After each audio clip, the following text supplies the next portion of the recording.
So how do you find the shortest path taking into account the values on the edges? And one solution is so-called Dijkstras algorithm. The idea behind the Dijkstras algorithm is that we start with our starting node, with our source node, SRC, let me call it, and we're looking the best path to the destination, to LA, let's say DST. And the way we're going to do it, we're going to calculate the shortest path till each vertex in the graph. Okay, so if we start from Riga, then the shortest path to Riga is worth 0, right? We're there already. There's no cost attached to it. Now, if we go through through Riga to DC, then DC has associated path to it 9, because it takes this 9. All right. Now, if we go to New York directly from Riga, then the associated cost is 11 here. All right, because we're following this link. And now we have exhausted all the paths that go out from Riga. So therefore, we can add Riga to, let's say, visited list. We add Riga. Okay, but we still need to visit. Remember, when we were talking about depth first search, we had similar data structures here. So to visit, we still need to do the DC and we need to do the New York. All right. Now, if we look at the DC, if we go from DC to LA, that adds 8 to the 9. All right. So that makes the path cost in LA 17. Right? Okay. So that's 17 at this moment. Now, if we want to go from DC to Riga, there's no point going there because we have visited that already, right? So we could say, oh, to go to Riga, the total cost is 0. 0 is less than 9. Of course it is, meaning we don't even have to leave Riga in order to stay in Riga, right? So that's kind of silly. So let's look at if we go from DC to New York. So the path cost here is 1. We need to add that 1 to the 9, which is the current cost of DC. Okay, and 9 plus 1 is 10. And guess what? 10 is less than 11. So we have found shorter path to New York, right? So we need to update the path cost for the New York. All right. Okay. So we have checked out all the distances, all the neighbors of DC. Let's check out New York. So DC is done with. So let's check out New York now. All right. So from New York, we can go to Riga, but the same argument holds. We are already in Riga. There's no point going there. From New York, we can go to DC. So from New York, the cost to New York is 10. 10 plus 1 would be 11. Okay, but 11 is less than 9. So, I'm sorry, 9 is less than 11, so there's nothing to be done here. Right? So then finally, we can go from New York to LA, and we add 10 to 6, meaning that now the new cost is 16, which is better than 17. So scratch 17, let's keep the 16. Right? And this way, we have the best path to LA. We have found it finally, right? We could, of course, check also from LA all the paths. We can see that to BC, we would need 18 to get there, 16 plus 2 at this point anyway. If we go back to New York, then we would get 16 plus 6, which is way more than 10.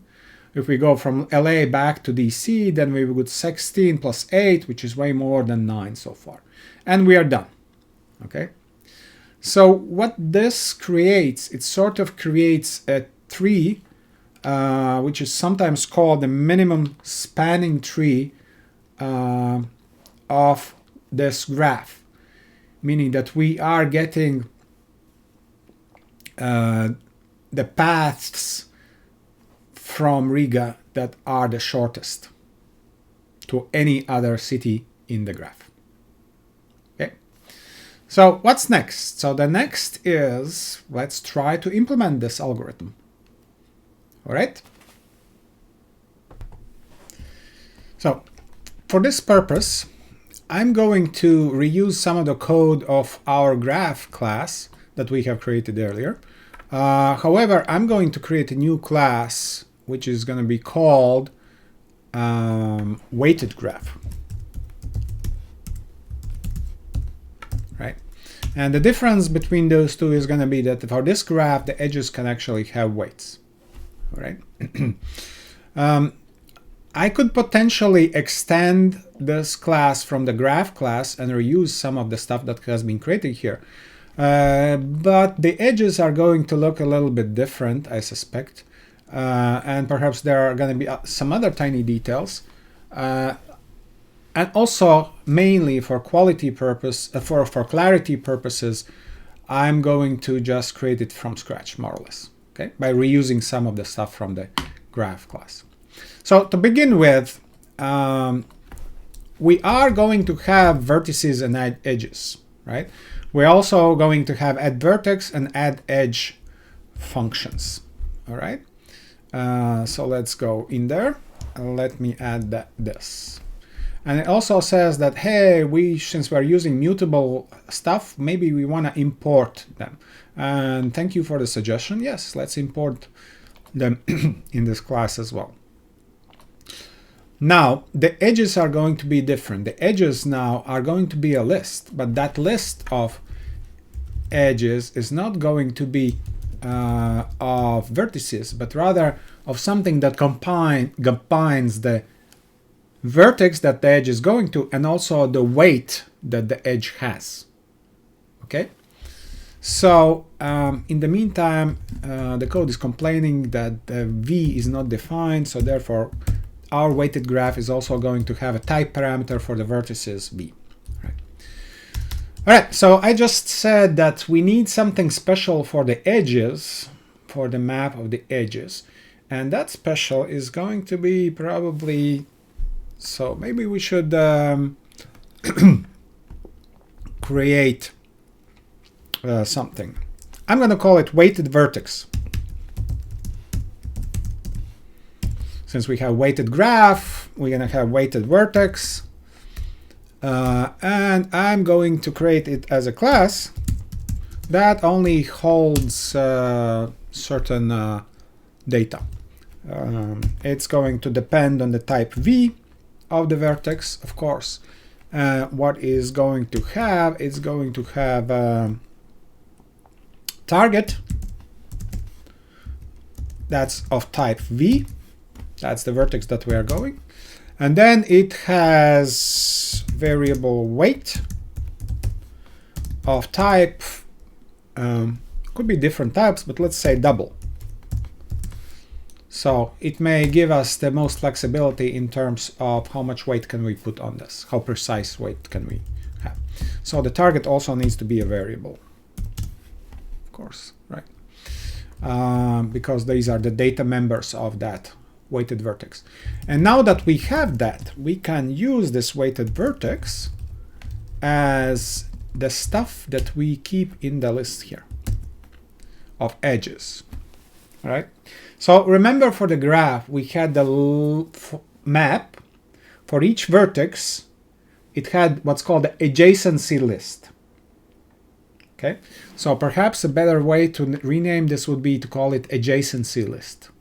All right. And each vertex had a list with other vertices that are linked to this list. So now for the weighted graph, we need more information here. So we also need to add the weight. So therefore, in this list, we're going to have the target vertex and also the weight on the link to that vertex. All right. So we're going to have two items in this one. All right. So regarding the vertices, I believe we are still good to go with the list. Okay. When we add a vertex, we also add a vertex like this, except for edges, we're gonna have to create an empty list, which is also fine. We don't need to add anything yet when there are no edges defined. However, when we have new edges defined, then we are going to have to create something new. So that something new is indeed new. It's going to be an object from the class weighted vertex of the same type V, and perhaps we don't even need to specify. No, we do have to specify it. And then the two parameters of that class, of that object, is going to be V2 as the node that it's linked to, and also the distance or weight.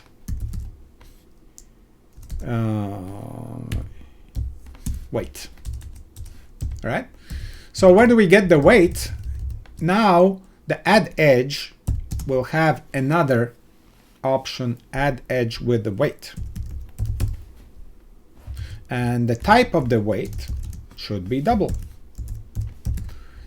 just like up there. Okay. So now whenever we add an edge, we're also going to specify the type, the weight that this edge has. Okay. Okay. And basically what we're doing in this line, we are creating a new weighted vertex, and we're adding it to the edges list for the node V1. We need to do the same thing for the V2, so let me adjust it accordingly. Okay. So, and the way it's going to look like is like this. Now we are adding another weighted vertex that goes to V1 with the same weight. Right? Okay, so we're still dealing with the graphs with the edges that do not have a direction. Right. All right, so we have add edge and add vertex functions defined. That makes me think that we are getting somewhere. That's good. What we still need to do, we need to print that information about edges and vertices, and I'm just gonna shamelessly copy it from our other graphs class. Once again, it would be much better to create a subclass, or rather a superclass for both of these that has the print function perhaps and all the common stuff that needs to be common, right? And keeping to the do not repeat yourself, to the dry principle. But here I'm gonna keep it, you know, clean in terms of, so that you can understand better, so that you don't have to go through the loops of inheritance and things. Okay, so we can create a new class. We can even print its contents. Perhaps it is time to test it, right? So for testing this particular one, I'm going to create another object, in this case object, and I'm gonna call it test weighted graph. Okay, and this is going to be a separate object, separate main function that really tests the weighted class. So therefore we may reuse actually the same definition of the graph here that we had earlier, but we just need to change a few things here. So I'm going to copy the definition of the graph, but we will need to add the weights for the edges, of course, right?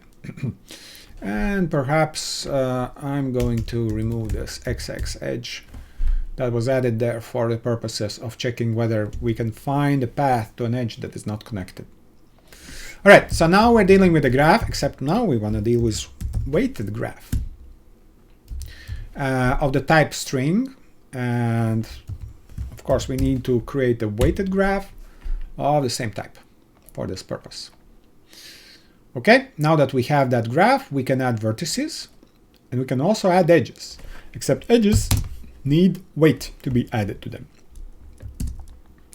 Let's see what the weights are. So from Riga to DC is 9, from Riga to New York is 11. So New York is 11, to DC is 9. Okay. From New York to DC is 1, from New York to LA is 6, from DC to LA is 8. So from New York or from the DC to New York is 1, same thing. From New York to LA was what? Was 6. And from DC to LA was, I believe, 8. Okay, 8, good. And finally, LA to VC is 2 hours. Okay. So now that we have this graph, we should be able to actually print it, right?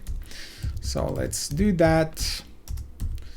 Let me call g.print.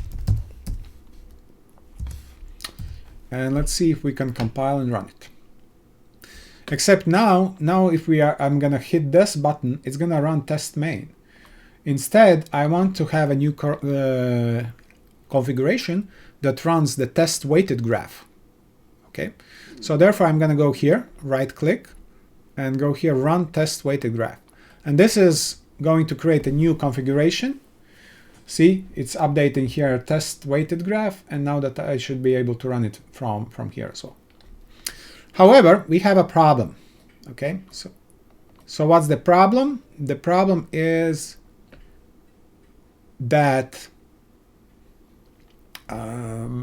let's say weighted vertex takes type parameters. Okay, so I guess we need to specify the type that this weighted vertex has, and of course it does have v. Okay, so let's see if that does it. All right, let's try it again. Now we can do it from here, and it did compile, and it does run, and it does print something. Okay, except now that when it prints the list, it gives us the references to the objects in the list. It does not give the actual values that are in those vertices are. So therefore, perhaps we can actually add Tostring function to this one. Okay, so define